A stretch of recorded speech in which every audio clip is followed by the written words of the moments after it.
ഇന്നത്തെ നമ്മളെ പുതിയൊരു വീഡിയോയിലേക്ക് എല്ലാവർക്കും സ്വാഗതം.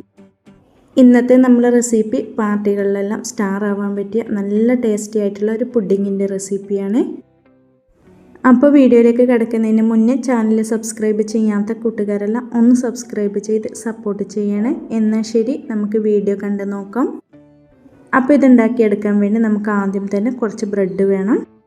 ഇനി നമുക്ക് ഈ ബ്രെഡിൻ്റെ സൈഡ് ഭാഗമെല്ലാം ഒന്ന് കട്ട് ചെയ്ത് മാറ്റിയെടുക്കണം. അങ്ങനെ ഇതാ ബ്രെഡിൻ്റെ സൈഡെല്ലാം ഒന്ന് കട്ട് ചെയ്തെടുത്തിട്ടുണ്ട്. ഇനി പുഡിങ് സെറ്റ് ചെയ്യുന്ന ട്രേയിലേക്ക് നമുക്ക് ഇതുപോലെ അങ്ങ് വെച്ച് കൊടുക്കും. ബ്രെഡെല്ലാം നമ്മൾ പുഡിങ് സെറ്റ് ചെയ്യുന്ന ട്രേക്ക് അനുസരിച്ചിട്ട് വേണം എടുക്കാൻ. അടിഭാഗം ഫുള്ളായിട്ടും ഇതുപോലെ കവർ ചെയ്തിട്ട് വേണം ബ്രെഡ് വെച്ച് കൊടുക്കാൻ. അങ്ങനെ ഇപ്പോൾ ഇതാ ബ്രെഡ് ഇതുപോലെ അങ്ങ് സെറ്റാക്കി എടുത്തിട്ടുണ്ട്. ഇനി ഇത് നമുക്കവിടെ മാറ്റി വെക്കാം. ഇനി നമുക്ക് 250 കപ്പിന് 2 കപ്പ് പാൽ ഒഴിച്ചു കൊടുക്കാം. അതായത് 500 ml പാൽ. നമ്മൾ പാലെടുക്കുമ്പോൾ ഫുൾ ഫാറ്റ് പാൽ തന്നെ എടുക്കാൻ വേണ്ടി ശ്രദ്ധിക്കണേ. കൂടെ ഇതിലേക്ക് 1/2 കപ്പ് പഞ്ചസാര, 1 teaspoon vanilla essence. Vanilla essence നിങ്ങളുടെ കയ്യിൽ ഇല്ലയെന്നുണ്ടെങ്കിൽ അതിന് പകരം 1/2 ടീസ്പൂൺ ഏലക്കാപ്പൊടി ചേർത്ത് കൊടുത്താൽ മതി. ഇത്രയും ചേർത്ത് കൊടുത്തിട്ട് നമുക്ക് നല്ല പോലെ ഒന്ന് മിക്സ് ചെയ്ത് കൊടുക്കാം. ഇനി നമുക്കിതിലേക്ക് 2.5 ടേബിൾ സ്പൂൺ കസ്റ്റാർഡ് പൗഡർ ചേർത്ത് കൊടുക്കണം. ഇതുപോലെ 2.5 ടേബിൾ സ്പൂൺ കസ്റ്റാർഡ് പൗഡർ ചേർത്ത് കൊടുത്തിട്ട് വീണ്ടും നമുക്ക് നന്നായിട്ടൊന്ന് ഇളക്കി കൊടുക്കാവുന്നതാണ്. ഇത് കട്ടകളൊന്നും കൂടാതെ വേണം ഇളക്കിയെടുക്കാൻ വേണ്ടി. അങ്ങനെ ഇപ്പോൾ ഇതിപ്പോൾ ഞാൻ നന്നായിട്ടൊന്ന് ഇളക്കി കൊടുത്തിട്ടുണ്ട്. ഇനി ഇത് നമുക്ക് സ്റ്റൗവിലേക്ക് അങ്ങ് വെച്ച് കൊടുക്കാം. ഫ്ലെയിം മീഡിയം ടു ഹൈ ഫ്ലെയിമിൽ വെച്ച് കൊടുത്തിട്ട് തുടർച്ചയായിട്ട് ഇളക്കി കൊടുക്കണം. കൈവിടാതെ വേണം ഇളക്കാൻ, അല്ലാന്നുണ്ടെങ്കിൽ പെട്ടെന്ന് കട്ടയായി പോകും. ഇതുപോലെ തുടർച്ചയായി ഇളക്കി കൊടുത്തിട്ട് ഇത് നല്ല പോലെ ഒന്ന് തിളച്ച് കിട്ടണം. നന്നായിട്ടൊന്ന് തിക്കായി വരും. ആ സമയത്താണ് നമുക്ക് ഫ്ലെയിം ഓഫാക്കി കൊടുക്കേണ്ടത്. അങ്ങനെ ഇപ്പോൾ ഇതിപ്പോൾ നല്ല പോലെ തിളച്ച് തിക്കായി വന്നിട്ടുണ്ട്. ഈ സമയത്ത് നമുക്ക് ഫ്ലെയിം അങ്ങ് ഓഫാക്കി കൊടുക്കാം. ഇനി ഈ കസ്റ്റാർഡിൻ്റെ മിക്സ് നമുക്ക് ചൂടോടുകൂടി തന്നെ നമ്മൾ നേരത്തെ സെറ്റ് ചെയ്ത് മാറ്റി വെച്ച ആ ബ്രെഡിലേക്ക് അങ്ങ് ഒഴിച്ചു കൊടുക്കാം. പകുതിയോളം നമുക്കിതുപോലെ ചൂടോടുകൂടി തന്നെ ഈ ബ്രെഡിലേക്ക് അങ്ങ് ഒഴിച്ചു കൊടുക്കാവുന്നതാണ്.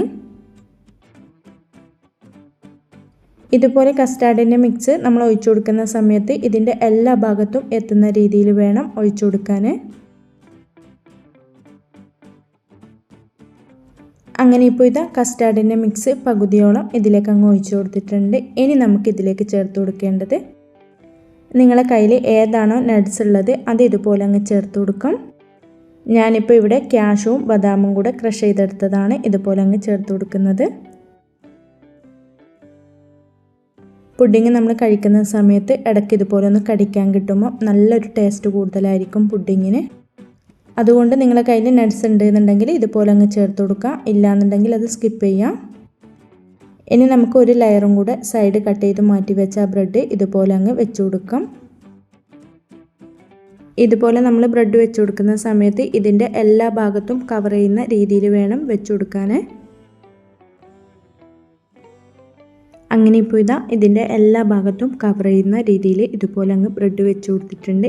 ഇനി നമുക്ക് ബാക്കിയുള്ള കസ്റ്റാർഡിൻ്റെ മിക്സ് ചൂടോടുകൂടി തന്നെ ഇതിലേക്ക് അങ്ങ് ചേർത്ത് കൊടുക്കണം. അതുകൊണ്ട് പെട്ടെന്ന് തന്നെ ഒരു ലെയർ ബ്രെഡ് ഇതുപോലെ അങ്ങ് നിരത്തി വെച്ച് കൊടുത്തതിന് ശേഷം ബാക്കിയുള്ള കസ്റ്റാർഡിൻ്റെ മിക്സും ഇതിൻ്റെ മുകളിലേക്ക് ചേർത്ത് കൊടുക്കണം. അഥവാ ഈ കസ്റ്റാർഡിൻ്റെ മിക്സ് ചൂടാറിയിട്ടുണ്ടെങ്കിൽ അതൊന്നും കൂടെ ചൂടാക്കി എടുത്താലും മതി. ഇതുപോലെ കസ്റ്റാർഡിൻ്റെ മിക്സ് മുഴുവനായിട്ടും ഒഴിച്ചു കൊടുത്തതിന് ശേഷം ഇനി ഇത് നമുക്ക് നല്ല പോലെ ഒന്ന് ചൂടാറിയതിന് ശേഷം ഇത് സെറ്റായി കിട്ടാൻ വേണ്ടി നമുക്കൊരു അരമണിക്കൂർ ഫ്രീസറിൽ വെച്ചെടുക്കാം. ഇനിയിപ്പോൾ 1/2 കപ്പ് വിപ്പിംഗ് ക്രീമും 1/4 കപ്പ് പൊടിച്ച പഞ്ചസാരയും കൂടെ ചേർത്ത് കൊടുത്തിട്ട് നല്ല പോലെ ഒന്ന് ബീറ്റ് ചെയ്തെടുത്തിട്ടുണ്ട്. ഇനി ഈ ക്രീം നമ്മൾ നേരത്തെ സെറ്റ് ചെയ്യാൻ വേണ്ടി മാറ്റി വെച്ച അതിൻ്റെ മുകളിലേക്ക് ഇതുപോലെ അങ്ങ് ആക്കി കൊടുക്കാം. ക്രീം മുഴുവനായിട്ടും ഞാനിപ്പം ഇതിൻ്റെ മുകളിലേക്ക് അങ്ങ് ആക്കി കൊടുക്കുന്നുണ്ട്. ക്രീം മുഴുവനായിട്ടും നമുക്കിതിൻ്റെ മുകളിലേക്ക് അങ്ങ് ആക്കി കൊടുത്തിട്ട് നല്ല പോലെ ഒന്ന് ലെവൽ ചെയ്ത് കൊടുക്കാം.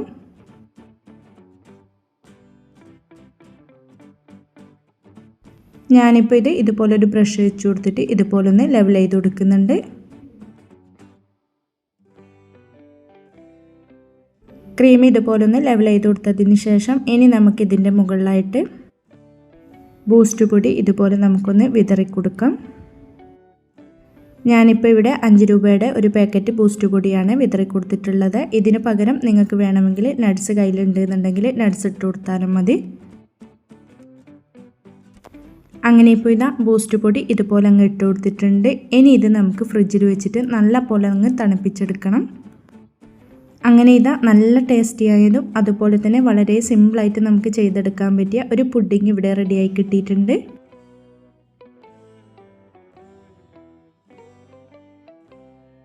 ഈ പുഡിംഗ് നമുക്ക് വളരെ സിമ്പിളായിട്ട് ചെയ്തെടുക്കാൻ പറ്റിയതും അതുപോലെ തന്നെ പാർട്ടികളിലെല്ലാം ഉണ്ടാക്കിയെടുക്കാൻ പറ്റിയ നല്ലൊരു പുഡിംഗാണ്. അപ്പോൾ എല്ലാവരും ഇതുപോലൊന്ന് ട്രൈ ചെയ്ത് നോക്കാനും വീഡിയോ ഇഷ്ടപ്പെടുവാണെങ്കിൽ മറക്കാതെ തന്നെ ഒന്ന് ലൈക്ക് ചെയ്യാനും കമൻറ്റ് ചെയ്യാനും സബ്സ്ക്രൈബ് ചെയ്ത് സപ്പോർട്ട് ചെയ്യാനും മറക്കല്ലേ. ഇൻഷാ അല്ലാഹ് അടുത്തൊരു പുതിയ വീഡിയോ ആയിട്ട് നമുക്ക് വീണ്ടും കാണാം. Thank you for watching.